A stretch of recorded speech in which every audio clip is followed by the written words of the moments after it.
Hashem wants. I'm just saying shit in the next 2 days. Me too. Well, So I want to share with you a parable I heard yesterday. I don't know if this parable will do so much for us vis-a-vis understanding the idea better, but at least we'll understand what the idea, what it doesn't mean. We're learning in the Maamar about how Moshe Rabbeinu gives Neshamas Yisrael, gives Jewish souls this ability to have das and elokus. And we're learning that the word das means about not just knowing about Hashem, but feeling, but not just having an acute understanding, but to be that way. As Alvernazay. It's something that you should care about it, and it should affect you. They should be that way. So there was Yankel was a Malamed, and he worked for Shmerel. And Yankel apparently was a very lofty kind of Jew, and every night he would do Tikkun Chatzos. So Shmerel, who was a very simple guy, just hired him to teach his children. He hears one night Yankel is crying. So Shmerel goes over to Yankel's room, says, "Hey, Yankel, are you okay?" Yankel is so overwhelmed with Tikkun Chatzos. And apparently Tikkun Chatzos, there's two parts. The first part is where you learn parts of Zayar and parts of Torah about the Churban Beis Hamikdash, about the destruction of Beis Hamikdash.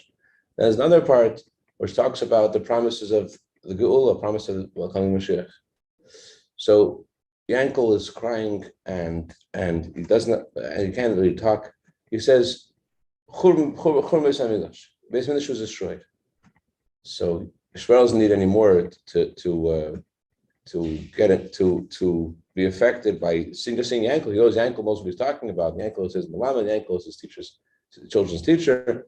So he sits down and he starts crying too. And then Shmerel gets up to the part of Tikkun Chatzos, that's the joyous part. And he's learning and he's so excited, Shmerel. Yankel is so excited that by comes the morning, Yankel is dancing, and Shmerel is dancing with him. And they're happy, they're dancing, and then Shmerel's wife hears this sounds early in the morning, like in the middle of the day, this dancing, maybe someone going crazy, what happened? She goes over and she's, what happened? So Shmerel, what do you mean? Churban Beis Hamikdash, this is destroyed. So it's not that Shmerel wasn't told to switch for the building of Beis Hamikdash, and he was still crying at the Churban Beis Hamikdash. He didn't know what the Churban Beis Hamikdash is and what being Beis Hamikdash is. He just sees Yankel is crying, he's crying. Yankel is happy, he's happy. The exact opposite of that is what we're talking about. We're talking about Iskashrus Hakara Varagash. Iskashrus means you're connected to something till you yourself recognize it, until you feel it. I was talking to one of my children about not just learning chassidus, but the chassidus teaches you something. That someone once told Rebbe Rashab that my son learned X amount of Torah. Rebbe Rashab responded, "What did it teach him? What did it teach him?" So the first thing that we're learning about das is the very first thing is that das puts you somewhere else. Das takes you when things are still in Chachma. We said, so you don't know what direction it's going to go. Chachma is a direction. When you see something a certain way in Chachma, you have a certain perspective. It will lead to feelings. It will lead a certain direction. Certainly when things are in Bina, things have already been developed in a certain direction. But still in Bina, things are still fluid. When it gets to Das already is you are already connected to a certain perspective, and this is going to be, as the Zohar says, the key that opens up all six, the key that opens up all the other feelings. So that's what we did basically yesterday. Now up to Oy Zayin. I have page Zayin V'zeu.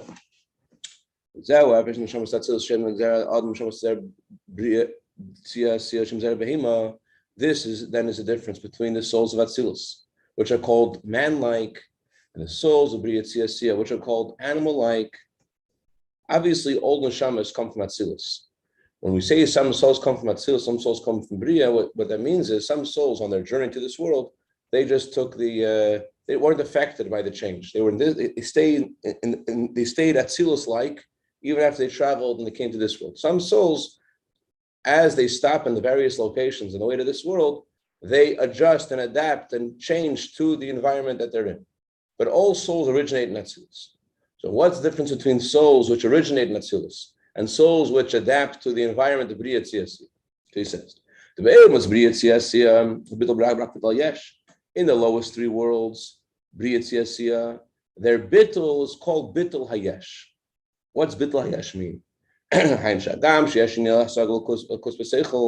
Although they're in Bria, in Yitzira, they have some kind of understanding of godliness, and they know that's the way it's supposed to be.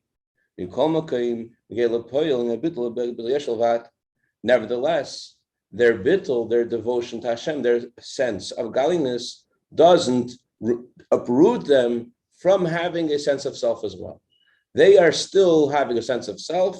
They still exist. They know it's supposed to be different, but they still, their first feeling is that they exist. So their connection to Hashem is that they put themselves aside for the sake of Hashem, but they don't lose that sense of self. They still have, first of all, there's a sense of self. Obviously, when we talk about the shamas of Bria, we're not talking about a sense of self, of arrogance, right? We're not talking about that they're bragging over there, the shamas to each other. They're arguing about who has a bigger bank account and who has a knows more Torah.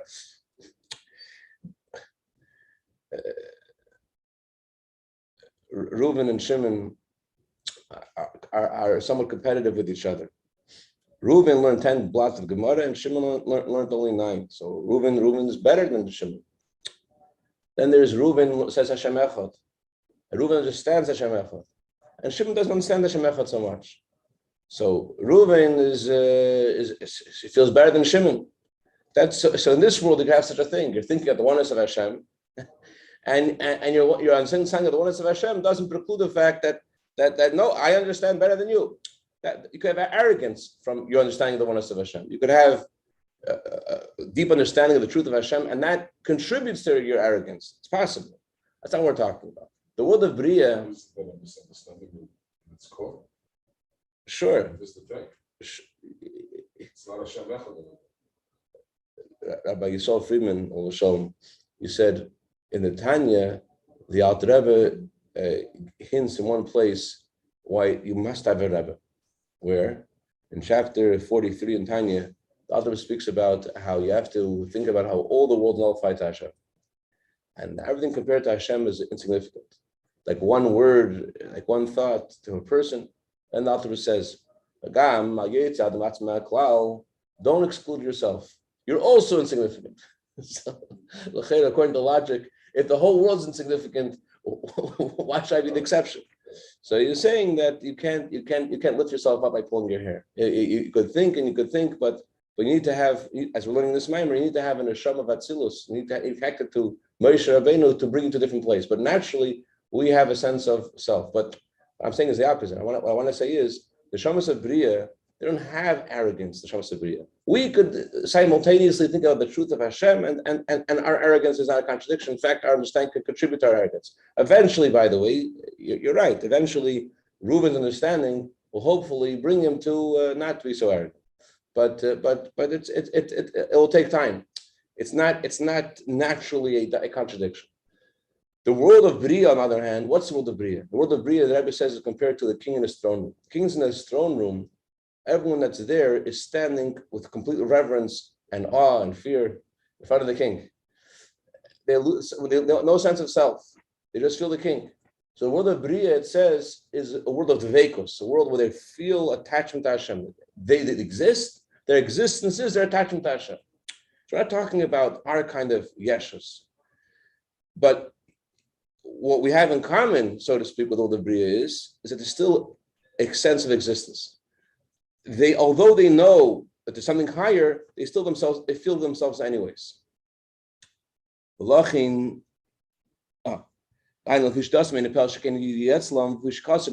means their knowledge does not affect them to be that way, the way they understand. They're missing the idea of das.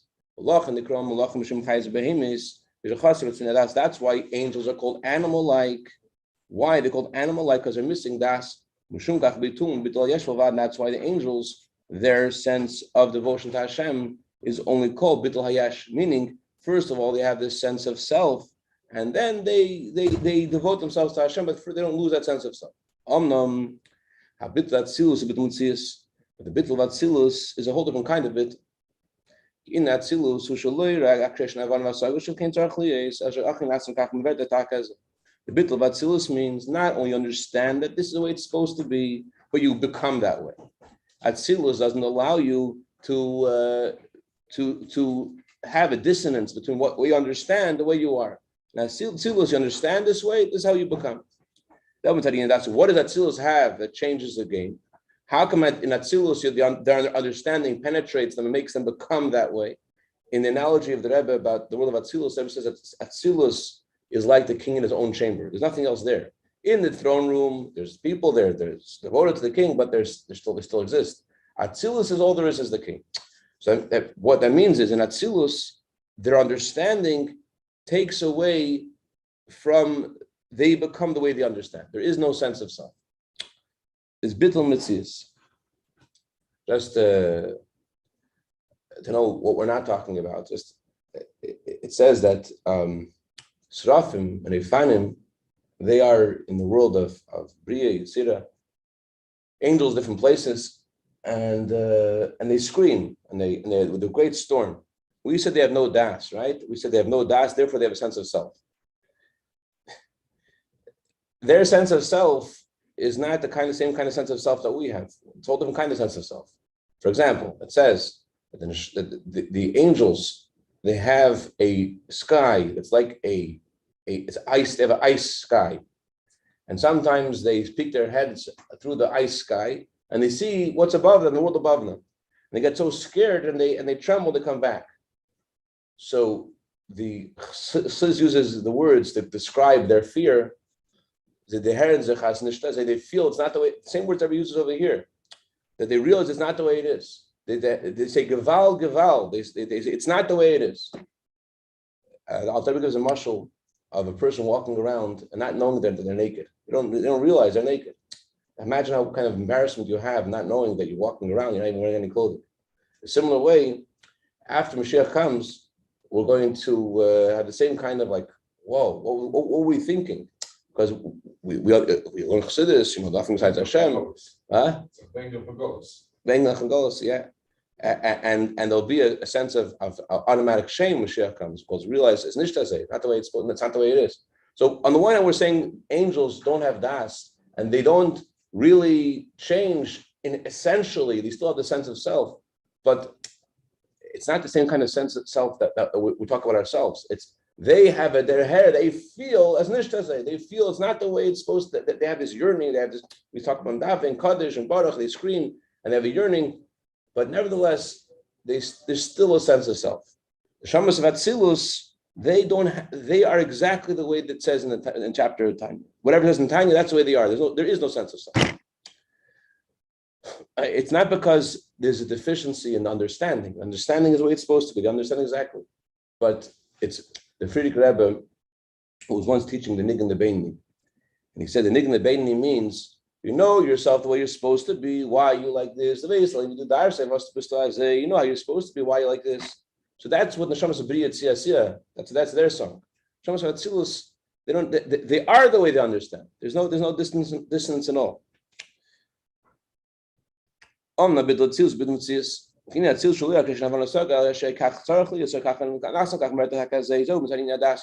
Shamas of Atzilus, why do they become the way of, they are transformed to be in sync with their understanding? What changes over there that there they have that transformation because they have das. As only yesterday, das has three components. There is askashrus, hakara, vargash.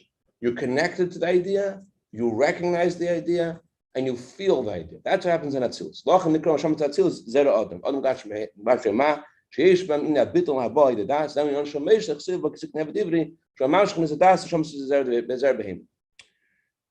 Adam, man, is the numerical equivalent to ma, and the word ma means to be nullified. Like Moshe and Aaron said, V'nachnu ma, what are we? Meaning we are insignificant. So the shamas of Atzilus, they have this sense of bittul, they have this sense of nullification to Hashem because of their das. And Moshe Rabbeinu, who is in the Shama of Atzilus, he's told by Hashem, give the Jewish people the Torah mitzvahs. And then Hashem tells him, Ki sik ne'eved ivri means you, Moshe Rabbeinu. It doesn't say in the plural, when you Jewish people acquire an eved ivri. Rather, it says, when you, Moshe Rabbeinu, when you acquire an eved ivri. What is Hashem telling Moshe Rabbeinu? You have to give das to the neshamas zer behema. You are from Atzilus, but you have to give what you have to the neshamas zer behema. How do those words mean to give das to those neshamas? That doesn't say yet. Let's see his down. How do those words, when you buy an eved ivri, how does that mean that Moshe Rabbeinu is supposed to give these neshamas das? Amnam tzarich lahavin echep shel hamshich neshamas zer behema chizat das tzarich zer adam daf. How is it possible to bring the neshamas of the seed of the animal don't have das? How can you give them the same kind of das, which is seemingly the only in the realm of those of the seed of man? That's what these the shamas of Atzilus have. How can the shamas of Zer Behema, the shamas of the seed of the animal, how can they possibly have this kind of das? That's the meaning of the pasuk. When you will buy an eved ivri, you buy a Jewish slave. The word ivri means on the side of the river. It says that your forefathers lived on the side of the river, which spiritually means they're above the level called the river. What's the level of the river? Regarding Gan Eden, it says that a river goes out of Eden, and the river irrigates the garden. So Chachma is Eden, the river is Bina, and that gives life to the place that we have heard of called Gan Eden. So the river goes out from Eden, it irrigates the garden, and from irrigating the garden, then the river is then divided into other rivers, which spiritually means that's what the source of the separation of the worlds beneath the garden. That's what causes it. Let's see. The river is Bina.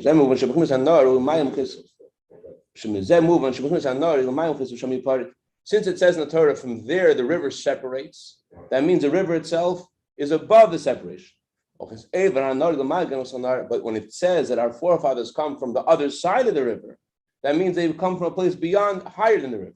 That's the meaning of the pasuk. And your forefathers lived across the river. The all souls of Israel. That all neshamas, even those neshamas which are called animal-like, they also originate from the other side of the river. They're also from higher the river. And there, on the other side of the river, they have lots of das. And therefore, it's possible for them to have the inyan of das. Why can they have das? Because they come from the other side of the river. They come from a place where there is das. So we asked the question, how is it possible for them to get das? The answer is that originally they have lots of das. And that's the meaning of the pasuk. When you will acquire an eved ivri, it says in the Torah, when you will acquire specifically, when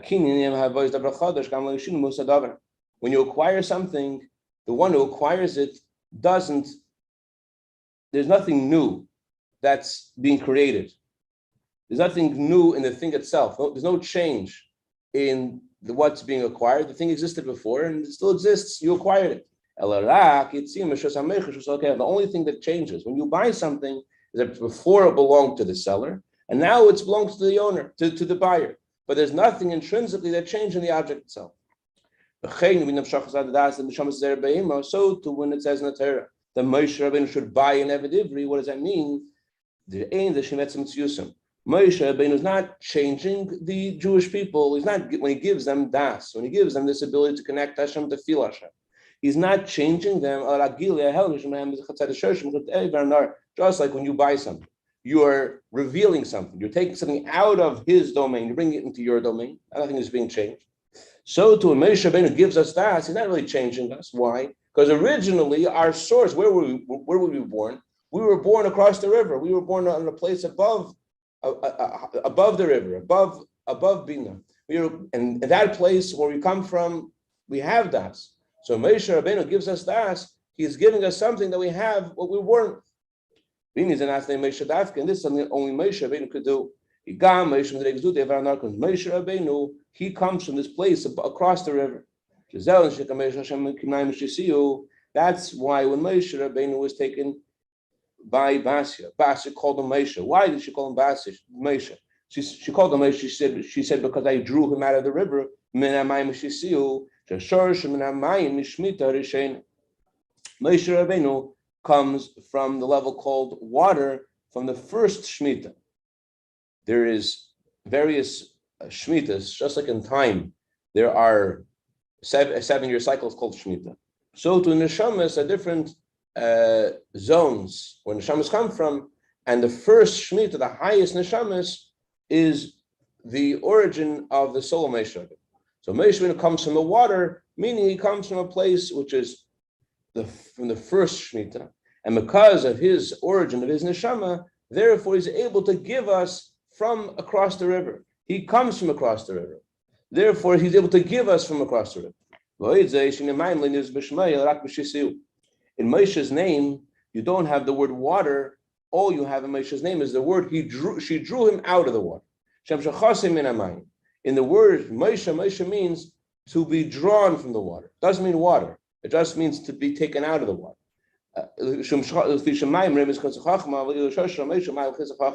Because the level that water represents is a level of Chachma. And Moshe Rabbeinu is even higher than the level of Chachma. And therefore we understand that Moshe Rabbeinu is higher than the Neshamas of Zera Adam. The man like Neshamas of Atzilus, that's where most Neshamas of Atzilus are associated with. But Moshe Rabbeinu is above them all. Moshe Rabbeinu is actually beyond both. He's not from the man like the Neshamas, he's not from the animal like the Neshamas. He is beyond both of them. Therefore, he's able to bring even the Neshamas of Zer Behema. He's able to bring them something from their original source. So, what do we say today? We asked the question: how is it possible that we're given something that's not relevant to us? And the answer we're giving is Moshe Rabbeinu is not giving us something that we don't have. All neshamas come from across the river, and therefore Moshe Rabbeinu, who's from across the river, he's able to give us this. Yesterday I was watching, Jem just published Farbrengens from Hasidim from 1988, 1989, from Chafei Shvat. So Rabbi Yoel Karnal, he was sharing the Farbrengen from Parshas Mishpatim, Tashon Ches, and he said something amazing. He said that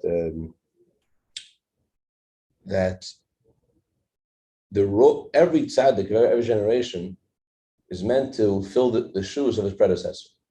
In general, there's a concept called Yeridus Hagalos, Yeridus Haderis.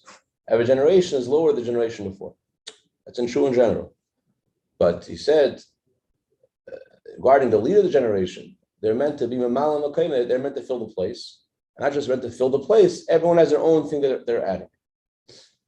But he said that the Rebbe said regarding our generation, since this is the lowest generation, and from the lowest generation, we have to take the biggest change. We have to go to Mashiach.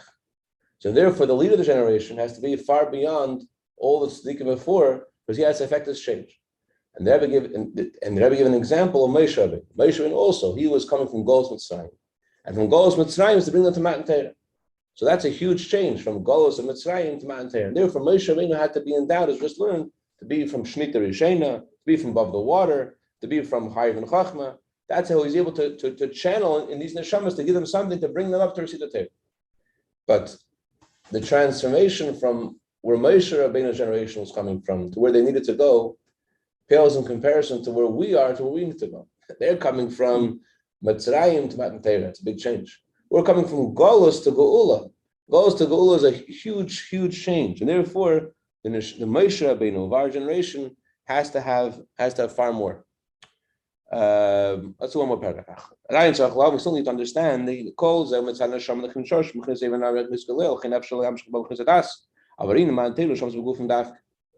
you're talking souls, okay, so our souls come from across the river. Great. So we want to talk about my soul. My neshama has something in it the way it was born. But Hashem didn't give the Torah to my soul. He gave the Torah to the souls as they are in bodies. When Hashem tells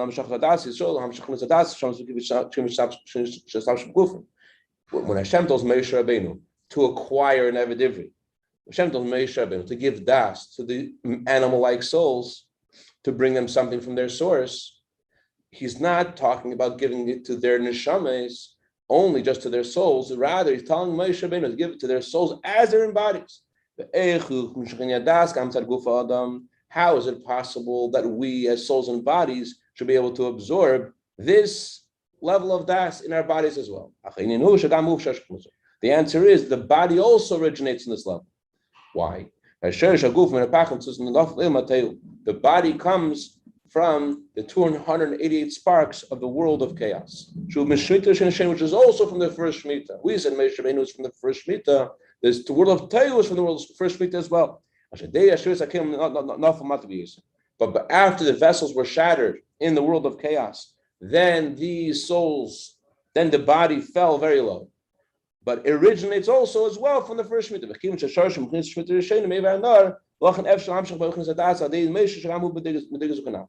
And that's why it's possible to give neshamas das to Moshe Rabbeinu, because Moshe Rabbeinu is from this level as well. Moshe Rabbeinu is from across the river, and therefore he's able to give us this, bring us back, so to speak, to where we are. That's why it's called an acquisition. Just like when you buy something, you're not changing something, you just bring it, changing domain. So too, when a Moshe gives us das, he's not changing us, he's giving us something that we had inside of us. It's just revealing what we had there before. Not only did our neshama have it before, but our body had it before as well. And therefore it's possible when Moshe Rabbeinu gives you something, it's not changing you. He is putting you in touch with your real self. Okay, we'll stop here. Fair. Yeah.